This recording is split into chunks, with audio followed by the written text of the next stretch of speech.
Hi guys, skincare time! Yan na naman yung isa, bitter na naman. Tas bigla ba naman sinapok yung Bobby ko? Wawa ako, baby. Inggit ka lang, hanap ka ng sayo. Akin na nga yan! Skincare time using Equal Berry product.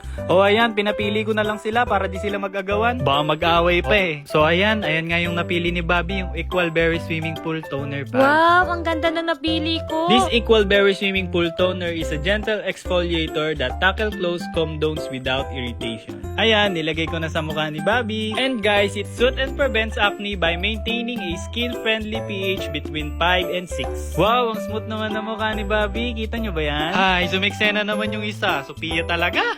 So ayan guys, dugyot pa siya dyan. Ayan, gumamit din siya ng kagaya kay Bobby pero liquid lang yung sa kanya. It is light, non-sticky, and perfect for oily or greasy skin types, offering a refreshing feel. It is fungal acne safe, gentle on all skin types.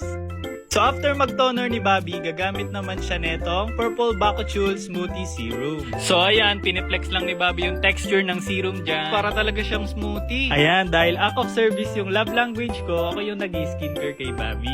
Why you should use Bakuchiol and not retinol? Because it's natural and non-irritating hero ingredients for aging sign. Ayan, kita nyo sa likod, diba? May umiepal na naman, oh. And guys, safe pala to sa mga sensitive skin. Nakaka-firm ng skin and nakaka-reduce ng wrinkles. Kaya goods to sa mga nagkakaroon na ng signs of aging. Yan, ang fresh na ni Bobby, lo. May gusto na naman umepal, lo. Di talaga nagpapatalo eh, siya din daw. Ayan, gamit naman niya yung Yellow Vitamin Smoothie Serum. Ayan, flex niya din daw, gaya-gaya talaga kay Bobby eh. This serum fades and prevent pigmentation, brightens skin, and also safe for sensitive skin. Wow, fresh mo dyan, Day. So ano pang inaantay nyo guys? Gamitin nyo na tong Equal Berry product. So ayan, fresh na sila. Lalo na silang magiging baby face niyan. Bye-bye! Bebe time na kami ng Bobby ko! Bye-bye, Sophia! Bye-bye ka na yung next life!